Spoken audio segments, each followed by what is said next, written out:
And good evening, everybody. Welcome to Real Fellas Talk Sports. I'm David Burnett with the fellas, Earl, Chuck, and Larry. Gentlemen, how are you? Let me ask you, Larry, how you doing? Everything's good, man. How about yourself? I'm doing well. Earl, Go Rush, the king of salsa, greatest promoter on the East Coast of the country. Yes, you are. How you doing, Larry? Earl? I'm doing great, David. Thank you for asking me. I'm doing fine. No problem. Chuck Snowden, how are you? Come on, man. It's Wednesday at 8 o'clock. I'm with my crew. I was doing my dance moves. I kind of want to go to, give me some, judge my moves. What do you think, Go is the ultimate teacher, so he can teach you. You look like you're finding the rhythm over there, Charles. Look like you're on your way to the right path. All right, we're going to talk a lot of sports today. There's a lot going on, and we're going to start with college basketball. And the March Madness has begun, but we're going to start with the ladies first because they're more interesting than the men. Let me start with you, Chuck. Ladies basketball, you are a big fan. What do you see so far? I love it. I think that it would be as interesting for the country as the guys this year. I mean, we actually know some women who play college basketball, and I think there are some great teams spread out throughout the country. And I'm just big time excited. I saw a Big Ten final the other day when Caitlin Clark, I use her name every week, they were down 11 at halftime. She only had 4 points. She had 30 in the second half. And they won the game in overtime, and she hit 2 step-back threes. I just think the world of her. All right. Larry, your thoughts about the ladies in college basketball? They've been really exciting this year. What are your thoughts so far? Yeah, I think we have a lot of evenly matched teams. Even the teams that are very good, like South Carolina, obviously some of the teams that they play a couple of times a year, as well as Iowa, some of the league or people in their conference have really showed up pretty big. That some of them don't get the recognition that they get, say like Tennessee and Nebraska, but they have good teams and they show up. I'm looking forward to it. Earl, your thoughts about ladies basketball tournament at this point, what we know? What do you think? I'm very excited, and I don't have to think. I can tell you that the ladies tournament will be better than the men's tournament because I actually don't think there's a lot of talent in the tournament this year on the men's side. But I'm excited about the ladies. They have several good teams, and I think it's going to be a great tournament. Speaking of the ladies and the top teams, LSU and South Carolina got into it in the end. Now, South Carolina won the game. They're still undefeated this year. But they got into a skirmish. Your thoughts, Earl, on ladies kind of roughing it up? What do you think? It was kind of funny, ironic, coincidence or whatever. Because, I called Larry, and the first thing I said to him was, Larry, I'm watching these ladies tournament, and these girls are rough. Honestly, right before it happened, a couple of minutes later, they started battling and pushing each other on the ground and all that. I'm not into all that stuff for the ladies, but hey, the competitive spirit of the ladies came out. What can you do? It happens sometimes. Competitive spirit, Larry, is that the reason the ladies are scuffling? Well, man, I think just like anybody else, women are no different from men, and they, people get emotional sometimes. And actually, the fight really wasn't that much. The review of what happened took like 20 minutes, but the fight was really only a couple of seconds, and they restored order rather quickly. I think they're just like, man, they get emotional, and sometimes, things get out of control. Chuck. They reflect their coach.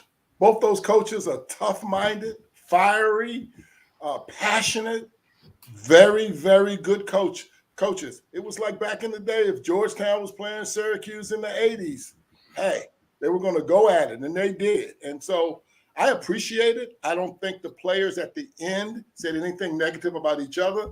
They knew it was good old-fashioned, tough basketball, and neither one of them are afraid of each other. You raised a point that I'd like to talk about real quickly. The coaches, Kim Mulkey, multiple national championship coach, Dawn Staley, multiple championship coach. They are the cream of the crop of women's basketball coaches right now. I don't think they like one another. What do you think, Chuck? Well, look, I don't think Kim Mulkey likes anybody, quite honestly. She dresses well. Including Brittany Griner, who was her star player when they were at Baylor, I think it was. Yes, she's Baylor. just tough, man. And I think, that again, the teams reflect that. The thing about, and she has this great player in Angel, but what Dawn has done with this team, they put 6 ladies into the WNBA, have come back with a whole new crew, and they're still undefeated. And they play a different style. They can now shoot the ball, which I don't think they could do a good job last year. So I just admire both those outfits and both those coaches. Okay. Larry. I don't know whether they like each other or not. I will comment on them. After the game, I thought Dawn acted with class and apologized immediately during a post-game interview, while she could have still been real hot. But her immediate reaction is she wanted to apologize, and she said, "This is not what we're about. We're a basketball team." On the other hand, I thought Mulkey was very unprofessional. If I was her boss, she'd be in trouble, because her first thing was, "I wish Cardoza had hit Angel Reese." Oh, what kind of statement is that? Yeah, why are you going to hit Angel Reese? Why don't you say, "I wish he had hit me," hit Angel, And I just thought that was unprofessional and not a good leadership role for a coach. Earl, your thoughts about Kim Mulkey and Dawn Staley. How do you see them as coaches? I've never met either one of the ladies or been around them to interact. So there's no way for me to tell whether they like one another or not. I think the lady said that. I think the coach said that because the big young lady for LSU, the lady that she knocked down was a lot smaller than her. So it's kind of like, how about pick from somebody your own size? She's not that lady's size, so she's not gonna say, "How about you fight me and whoop my tail?" But don't be picking on the lady that got knocked down was 6 feet or less. She was a little shrimp. So if you're going to knock somebody down, why don't you knock down somebody that's a little bigger than you? I guess that's what she was saying. I don't know. I think that's what she was saying, but it was inappropriate. Well, hold on a minute. I want to challenge Larry a little bit. So, Larry, do you think if you said if you were their boss, she would be in trouble? My question to you is, if you were the boss of Cardoza, the 6'8" girl who knocked the little guard down, and you were her boss or the athletic director or what have you, would she get suspended for multiple games as far as you're concerned? No, because she's a student. She's a young lady. I would probably handle her. I would probably talk to her about controlling their emotions if you can afterwards. I'm talking about the coach is a paid representative of the university, and she should not reflect that. I would expect more from her than a ball player.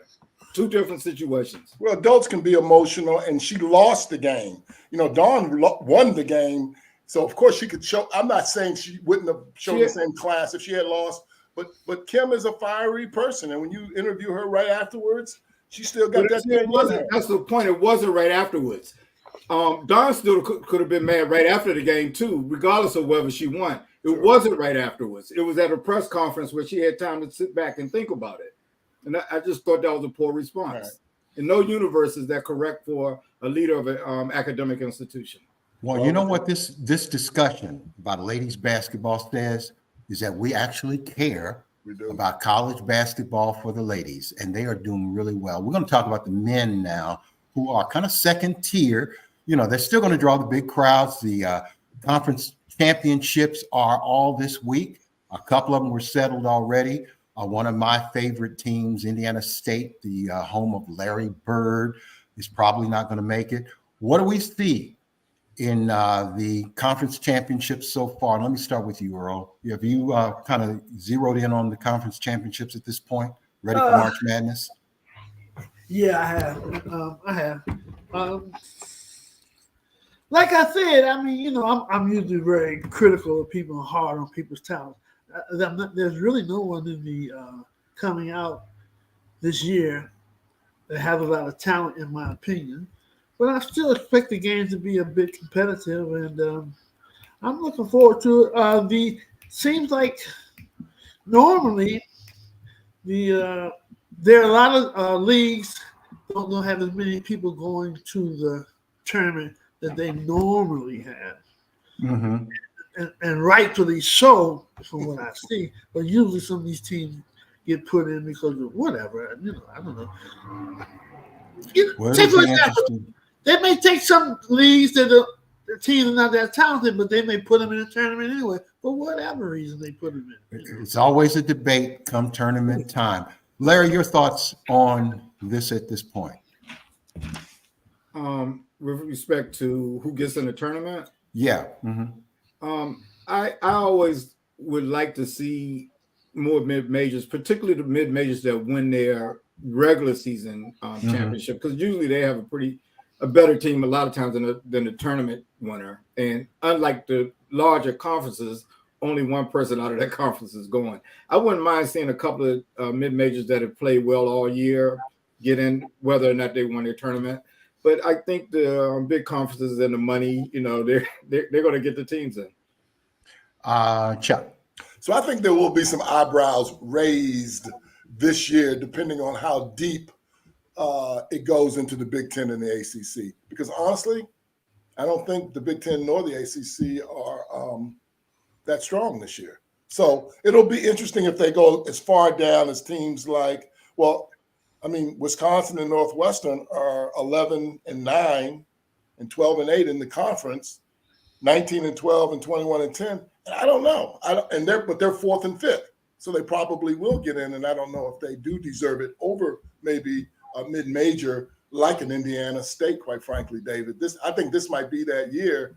The couple of the mid-majors. I don't know how we define mid-majors. For example, I watched St. Mary's or something like that. St. Mary's against Gonzaga. Yeah. And both of those are mid-majors, they tell me. Well, they're mid-majors technically, yes. That they kind of that fits the so-called definition. But it also you're a mid-major if your conference is kind of you don't have a big TV contract. You know, for instance, the Big East. The Big East is only a basketball conference and full of schools like Butler, DePaul, so on and so forth, that would definitely be considered a mid-major, but their conference, because of the success of the conference, is not for basketball purposes. You know, it makes me think about the Missouri Valley Conference, where Drake used to be a college basketball power back when we were kids. The Missouri Valley Conference was one of the powerhouse conferences of college basketball when we grew up. But they're now a mid-major conference when they were a major conference when Oscar Robertson played in the Missouri Valley Conference. So, you know, things do change. Well, you made me go do some homework after we had our meeting on Well, Monday. I'm glad I did. Yeah. And I looked at some things like James Madison, which is a local team here, relatively local, and they're 30-3. I looked at Princeton, which the Ivy League, you know, Princeton has represented itself very well in the NCAA tournament. They're 24-3. That St. Mary's team against Gonzaga the other night, that was a really good team that is very well coached. And they beat Indiana last year in the tournament, or 2 years ago in the tournament. So it'll be interesting to see on Election Sunday, or whatever that day is called. Selection Sunday, Selection this Sunday who at 6 p.m. because I'm not even sure I understand all this quad one stuff and all the things that they talk about. But you're on to something, David, especially this year. By the way, and y'all gonna get on me. Where are they making the selections from? Was that Indianapolis too? It's always Indianapolis. Wow. It's always NCAA is right here, so that's going to happen. Last question about men's basketball, college men's basketball. Do we have a favorite? Chuck, you got a favorite? Well, that's a good question. So here's the thing. I think with men's college basketball this year, people are going to be rooting on the jersey because Earl is right. We don't know these guys, and I don't know how many of these guys will be going to the next level.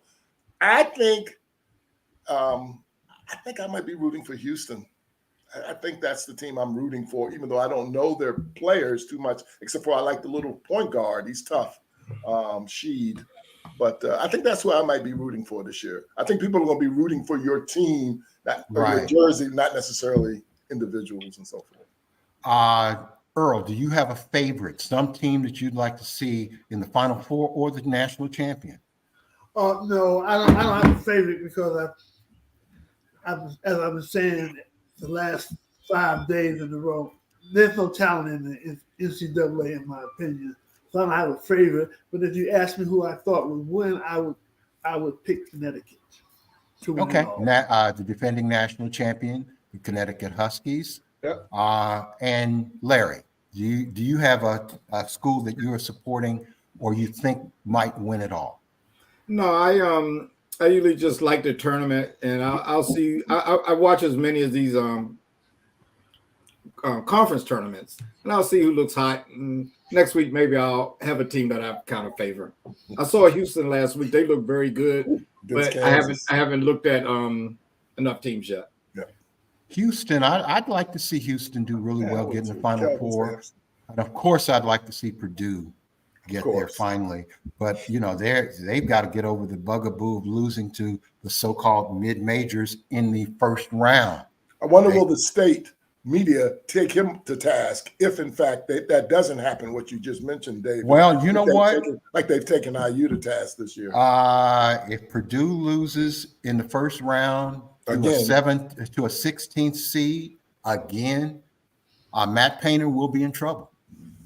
But here in Indianapolis and all of the state of Indiana, as big as Purdue is in terms of number of enrollment, almost equal with IU.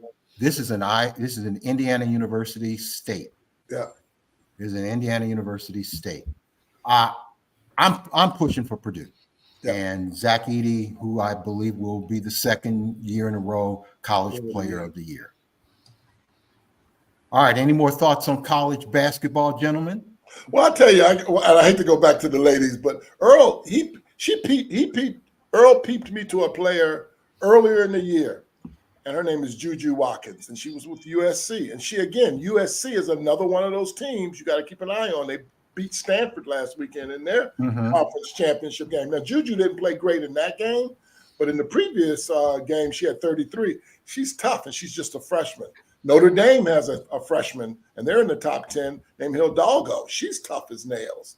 I mean, throughout college look, UConn is 10th, and they just won the Big East and the Big East tournament. So what I'm saying is I think the ladies tournament is going to be really, really good. Well, I'm looking forward to both tournaments, and I'm going to watch. And I love the first week. Next week is probably my favorite college basketball week.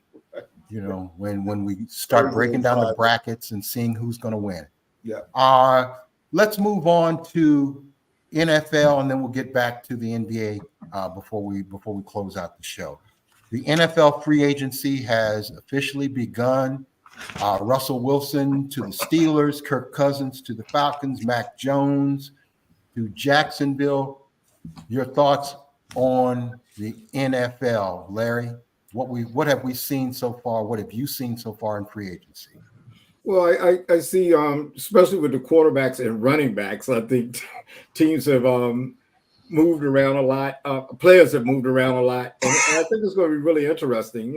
Thing that jumped out at me a lot was Baltimore signing Henry Derek. And Henry, by the way, was the second leading rusher in the NFL last year, and only had a couple of touchdowns less than McCaffrey. If Baltimore runs the ball, which is an issue for them at crucial times, I think that they will have a pretty balanced offense with a lot of threats there. And I thought that was a great pickup for them. And some other teams made some good pickups too, but that one jumped out at me. Let me ask you while you're still talking, Larry, Derrick Henry. He faces the critique that a lot of running backs these days face. I think he's in his 8th or 9th season. When you're at that point, because he's signing up for a salary of less than 10 million. I mean, of course, 10 million is a lot of cash, but when you look at it in terms of the hierarchy of salaries of the NFL, it's pretty low. Is Derrick Henry still a viable running back for anybody? He was the second leading rusher in the league last year. And can he do it next year? I'm guessing. I don't know why he couldn't. And I don't think too many. If he gets into the secondary, I don't think too many DBs want to take him on one-on-one. He is a monster. Earl, your thoughts about free agency in the NFL so far?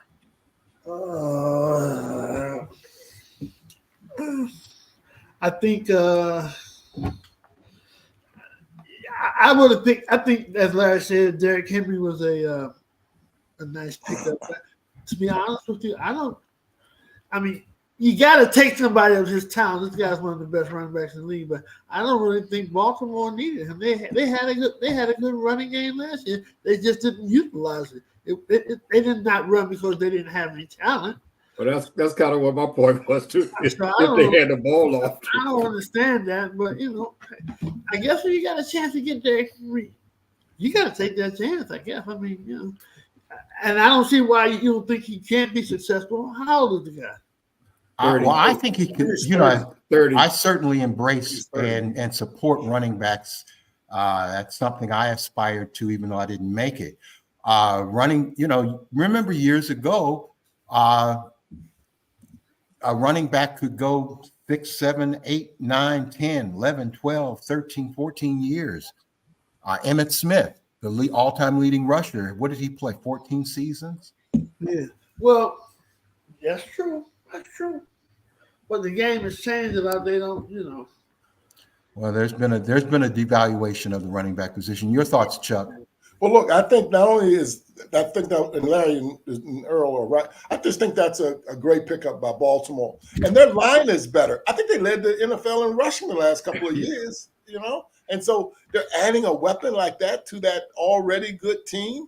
I think that's nothing but positive. And oh, by the way, their quarterback has led the team in rushing the last couple of years. And maybe now he can not rush as much because you can hand it off to Derrick on 3rd and 1, 4th and 1, 4th and 2, etc. So I think it was a great pickup. And that's the thing that I've noticed in this free agency so far is all of the movements of the running backs, Saquon to Philadelphia.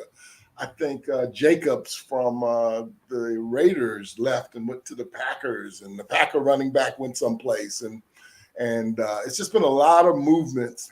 Pollard from Dallas went to the Titans. Just a lot of movement of the running backs.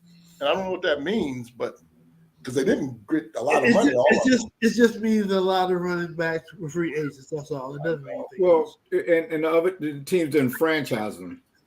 And a couple of them made out a little better by not being franchised. But the teams didn't franchise them this year. That was the biggest difference.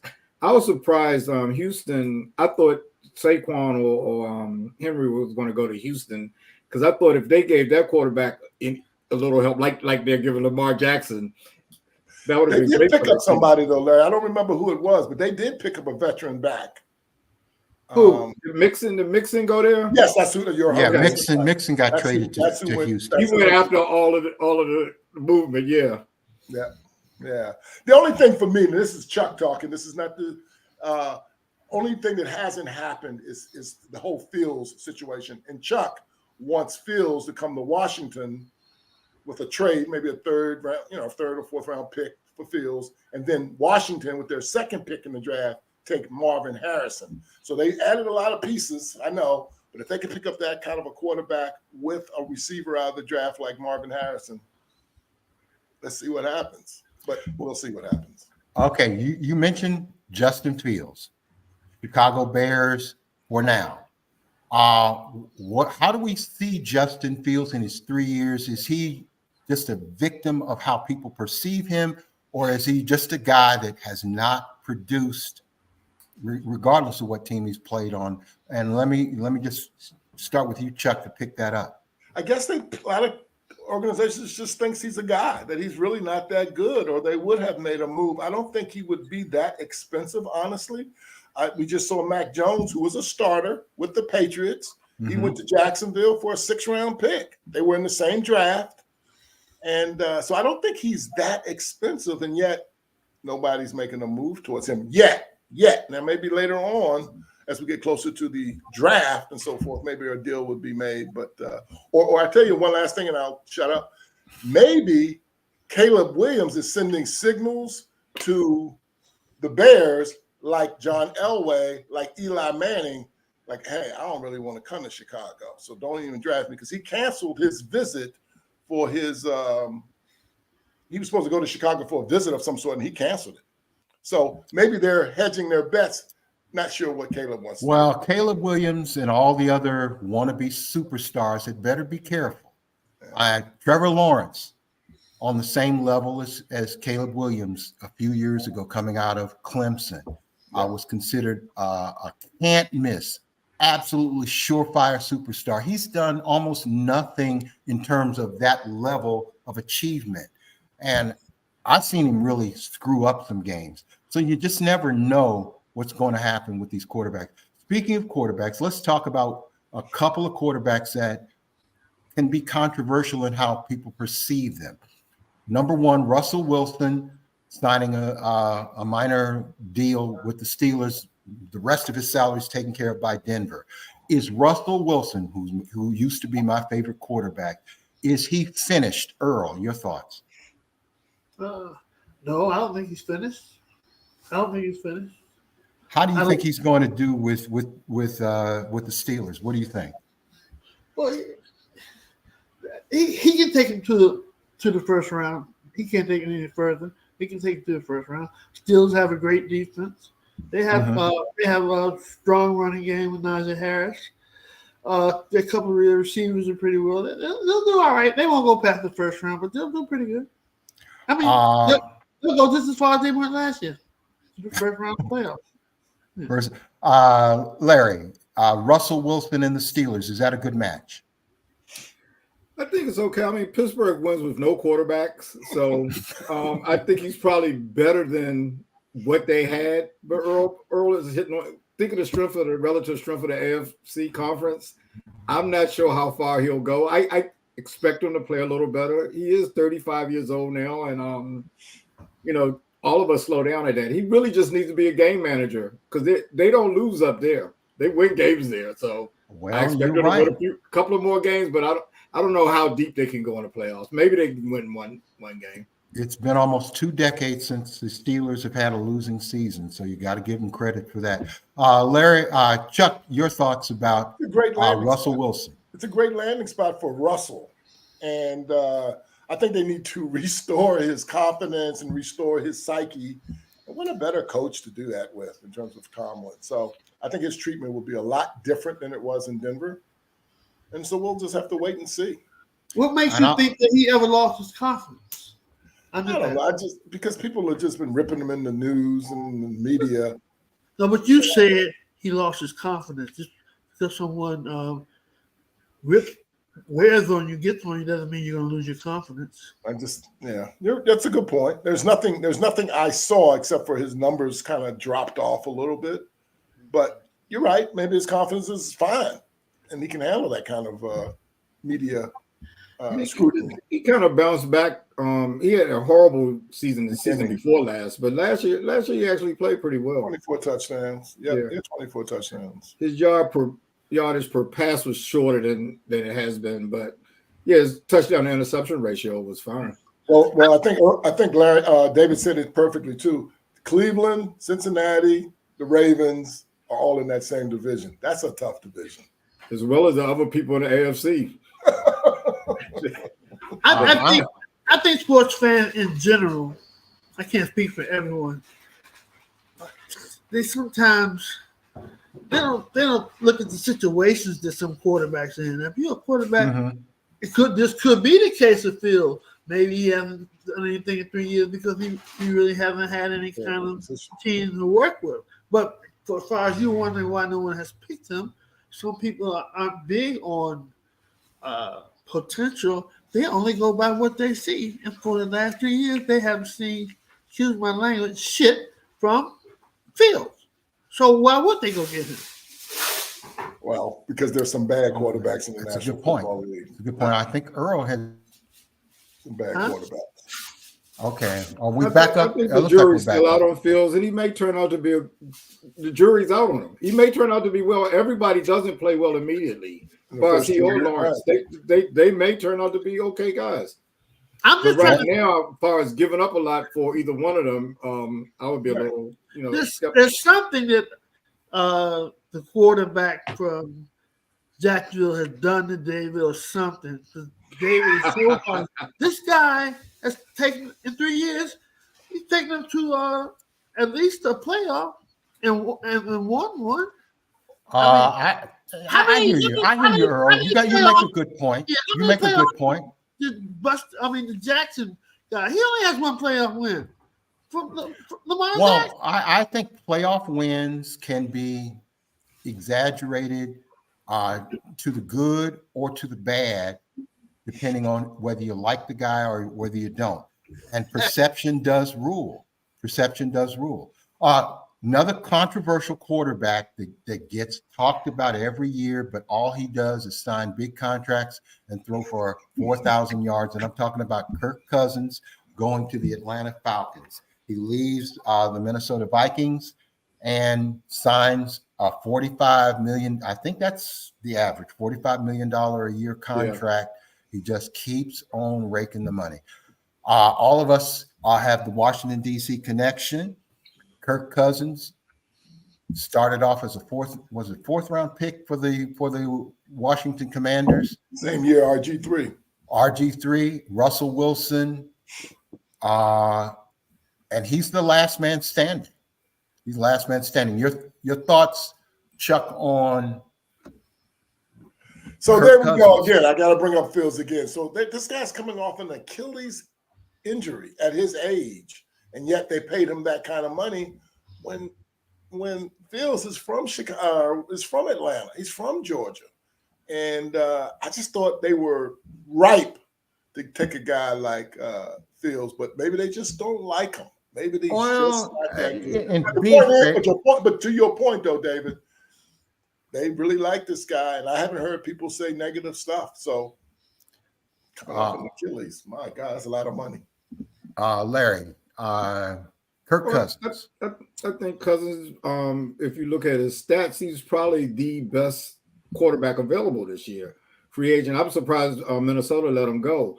And I could see Atlanta signing him without hesitation, except for one hesitation, or one that Chuck mentioned. He's coming off that Achilles. At his age. Yeah. Well, even at any age, that's a rough injury to come back after and play football. Larry has frozen. Are we all? We're losing. No, I think you're frozen. No, you're frozen, David. The rest of us. All right, there we go. Yeah. Well, we should be back up with all of us. Yeah, we all go. All right. I think other than his Achilles, which is a big other, I think he's played pretty well in his career. I mean, it's hard to really knock what he's done. And he's been very fortunate. Timing for him has worked out real well. Earl, your thoughts on Kirk Cousins, Captain Kirk? Well, I'm not a front runner or anything, but I like to root for people who have done something, or who have won something or done. He's never done anything to me. He's got great stats, as you said. As Larry said, he has great stats. So it all depends on what you want to do. If you want to win something, I don't think much of Kirk Cousins. But if you want a quarterback that's going to get you a lot of yards and your offense looks good, Kirk Cousins is the man for me. And Terry Reed says Cousins won't make a difference. Now, Terry Reed, he's invested. He's down there in Atlanta. That's one of our guys. Hey, Terry, good to see you. Terry, thanks for joining us.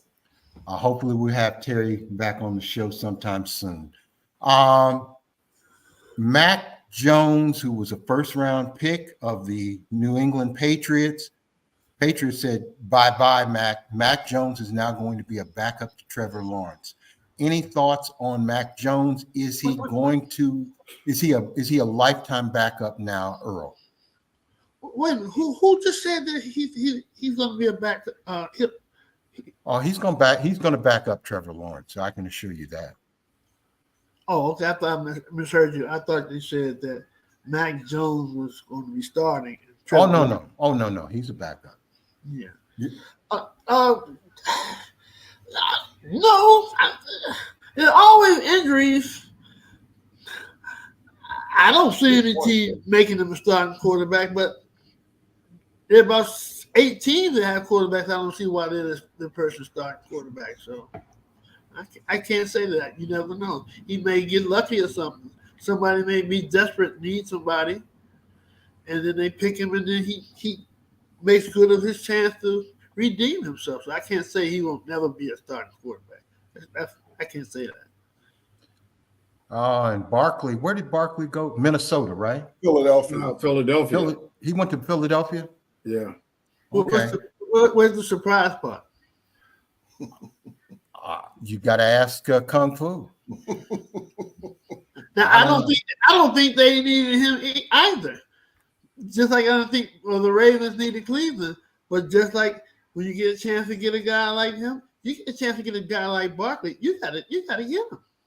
Right. He's just as good as any other running back in the league, and probably would be just as productive as McCaffrey if he had the talent around him as McCaffrey did. And can stay healthy. Yeah, you got to stay healthy. That's you the gotta get big that deal. boy.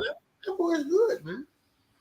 I think all the running backs are good. I mean, before we leave the NFL, let me just ask you guys. I have a real problem with the running back circumstance. And we'll close with this. Should running backs be the second lowest category of football player paid of a football player in the NFL? Let me start with you, Larry. They negotiated it in their contract. They got to live with it. Well, I mean, it's the owners could pay somebody whatever they wanted to. If they want to. The union could take care of that, and they didn't do it. That's simple. So position pays are slotted. Is that what we're saying? They de facto slotted. They don't have to be. But in terms of putting somebody on, what do you call it? When they go on the when they put the franchise tag, they make an average of the top 5 highest players in that particular position. But they could break the bank and go ahead and pay a running back $30 million if they wanted to. They could do that, and they should. My question, though, I don't know why they should. They could. Well, my question still comes down: should the running back position be right next to kickers in terms of pay? I think I'm spoiled by how running backs were treated when we were coming up. But if I sit back and I feel what you're saying about it, they seem like they're getting underpaid. But that's because when I was coming up, the running backs were getting paid more and not treated like you can just get somebody off the street. That's how they're getting treated now. But yes, they are. I sit back and think they can't make no more. They can't make more money than the quarterback. They can't make more money than the receivers because the way the game has changed, everything's wide open. Somebody run. They can't make more money than the defensive linemen that are rushing the quarterbacks. They can't make more money than the defensive linemen. You say they can't. They can. They used to. But they should. They should. All the people I named is more important. I hear you. Is it because of longevity? Is it because when they do the Well, I mean, longevity is an issue that was not an issue before. Running backs historically played 10, 11 years, and there was no big issue about it. But you're right, the game has changed Yeah. and the priorities have changed in terms of who's going Well, to get the let me money. turn that question around and ask you, David. Mhm. Well, longevity is Who do you think should get longevity is paid? a part, Chuck. Let Earl finish that comment. Who do you think should be paid less than them? I think a slot receiver. I think a tight end. I think a guard. Guard should not make more than a running back. I mean, Christian McCaffrey scored 26 touchdowns. 26 touchdowns. That matters. And yet we think it doesn't matter. He only makes $15 million a year. Only. You know, again, you got to put this in perspective.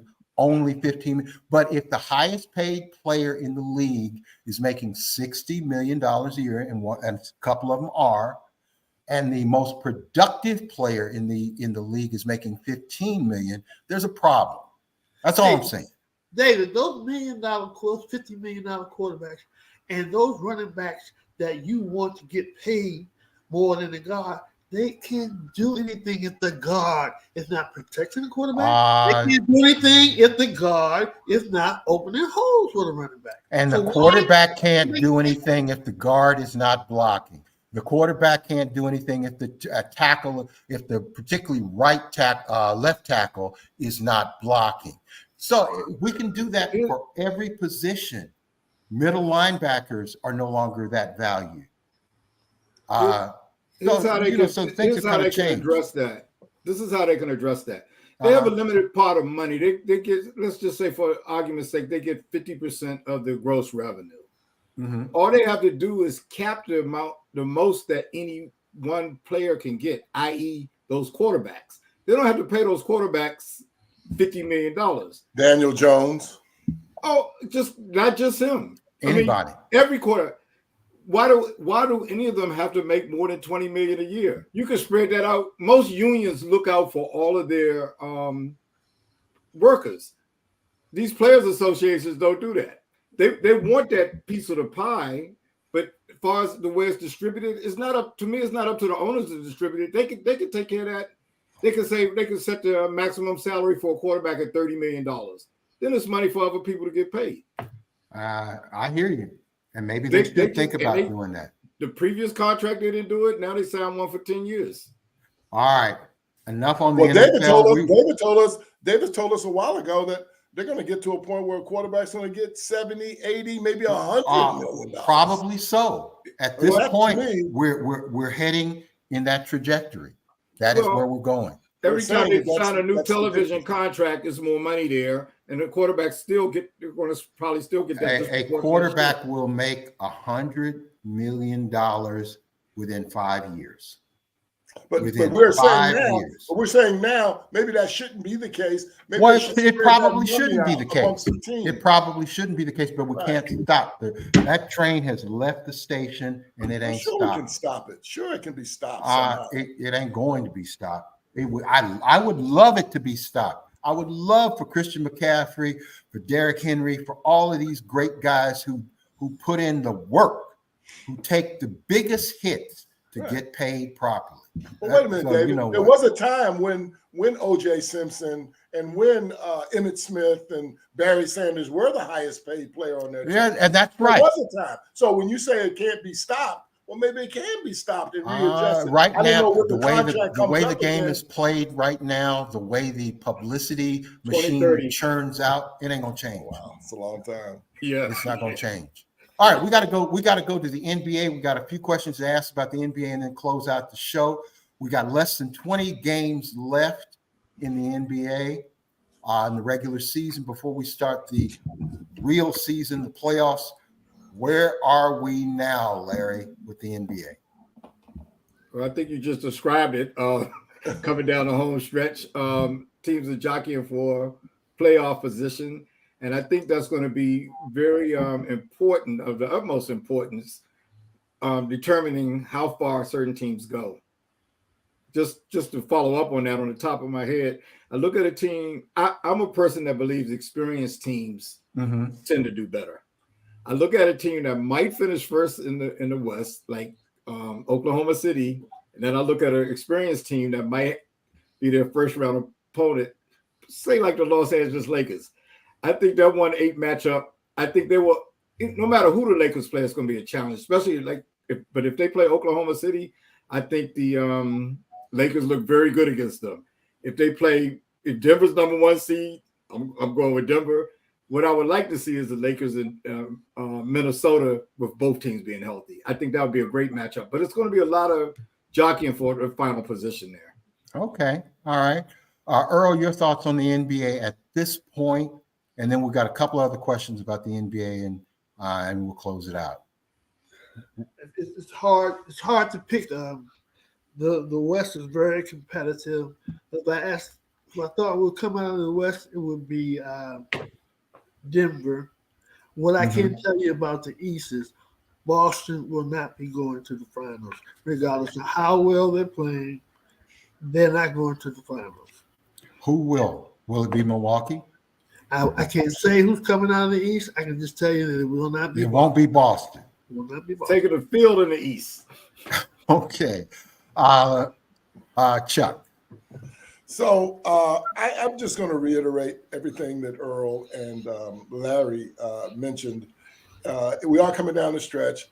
I just haven't gotten locked into it yet because I'm into this college basketball. I want to wait till the college basketball stuff ends, and then I will dive deep in. I know that New Orleans, for example, is hot right now out west, but the West seems like every now and then every team takes a turn in getting hot. So I think Boston is the team in the East. And Milwaukee is a team I'm not because, I don't like Doc. And I saw them get beat to death the other day. Milwaukee did. And so I don't know. It's still developing. And I'll know more after we get through this NCAA basketball. All right. Last question. Regular season MVP at this point, Larry. I'm going to go with Anthony Edwards. All right. Anthony Edwards has been spectacular. Tremendous block the other night. You should have seen him last night. He was like he's unbelievable. He looked like Michael Jordan to me. He is unbelievable. Earl, MVP at this point. I would have to say either Giannis or I would have to say Jokic. I'm leaning towards Jokic, but Giannis does great stuff. But I think he's starting to be taken for granted just because he just can do whatever he wants to do whenever he wants to do. But I would say Jokic is the MVP. Okay. Yeah. Okay. Chuck. I would say Jokic as well. Now I'm going to challenge my buddy, my really good friend Larry again, like I did when he said McCaffrey was the MVP of the NFL. So I think most people would say Edwards is probably 6th on that list when Larry picked him number 1, meaning I think Joker and SGA and Giannis and Luka and Tatum are ahead of Edwards, I believe. So it'll be interesting to see how that ends out. But Larry locks in on something. I think any of those guys, other than Tatum, are a challenge for him. But I think his team's in first place and he's playing very well. Any of those guys, I just had to pick a name. I don't think all of those guys are necessarily better, and I don't think he's necessarily going to win. But when I've been looking at the last 2 weeks, and the question was right now, so he's impressing me right now. Okay. Who's Vince Johnson? Vince has a good point. Vince Johnson is my cousin, first cousin. Wow. Hey, Vince. And that's a good point, Vince. He's got a Baltimore Orioles. He's another guy.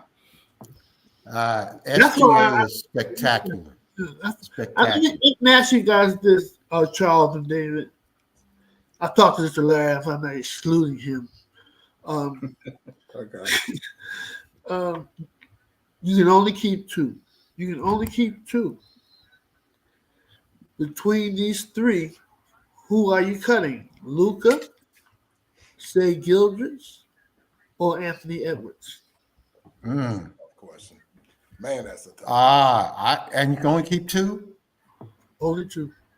Luka's gone. I like Luka. He's a tremendous talent, but SGA and Anthony Edwards, you got to keep them. SGA is gone. There's really no wrong answer here No, no, because any two that you keep, you're gonna be in No. good shape. No. There is a wrong answer. Have you guys seen what Luke has been doing the last 10 games? How you gonna cut him? Luka would be the one that I would definitely have to keep between the three if I'm going by what there is no real wrong answer on that. You're right. So you probably onto something, Earl.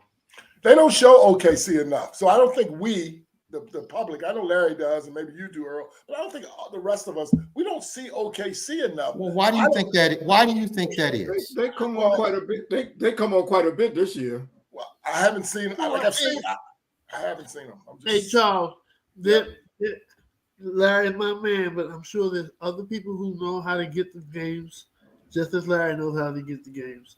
And then if they're fans, they're gonna get that stick. So I don't know why you assume that nobody sees them.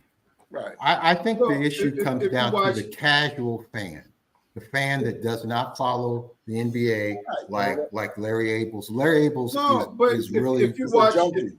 Tuesday night, Wednesday night, and NBA TV, I don't know if that comes with your cable system, it comes with mine. But ESPN and TNT, they're on quite a bit. I'm not disagreeing with that. They are available, but the casual fan is not looking for them yet. Okay, I mean, I'll say a basketball fan that just like people that watch football on Sunday, if you know the games that are coming on Tuesday and Friday or whatever they come on, I can't because I watch every night. But they've been on with good matchups, and they've been putting good matchups on. I don't disagree with that. You know, you'll get to see them play Golden State, Phoenix, or the Lakers. That'll be their opponent. Even the casual fan watch the sports center at one time or another during the day. You can see all these teams on replay, and you don't have to see the whole game to see that these teams are good, especially if they're winning. That's a good point. But that's why the thing is, they follow the ratings. Yeah. And the NBA ratings are decent, but they're not what the NBA would like them to be. They're not what they would have been 20 years ago, you know, in the heyday of a Michael Jordan and whatnot. Sure. You're things have changed. You're 100% right. 100%. I like the NBA, and yet I don't watch those games every day. I don't. I like the Lakers, so I watch the Lakers more. It just seems to me that I've seen Dallas, I've seen Minnesota, I just haven't seen OKC as much. And I watch SportsCenter all the time, and I see SGA, but because he's not super spectacular, he doesn't get the highlights that Anthony Edwards gets, or the numbers that Luka puts up. Hold on for a minute. Well, he is averaging 30-some points a game. No, I know that, but it's not. What do you have to do if he's had 40 games, over 30 points a game? How spectacular? How more spectacular can you be? And why is that? Why would you consider that not to be spectacular? But he's But you just said he's not spectacular. I don't understand. I think he's raising a point. If he's relying on SportsCenter, most of his shots are jump shots and you know moves like he doesn't go in and slam like Anthony Edwards slams on people. If all you shoot is jump shots, but you hitting them all the time, that's spectacular. Well, but SportsCenter, SportsCenter shows the dunks. I mean, they show the dunks. You cannot not be spectacular if you're averaging 30 points in 40 games. I don't care if all those points was layups.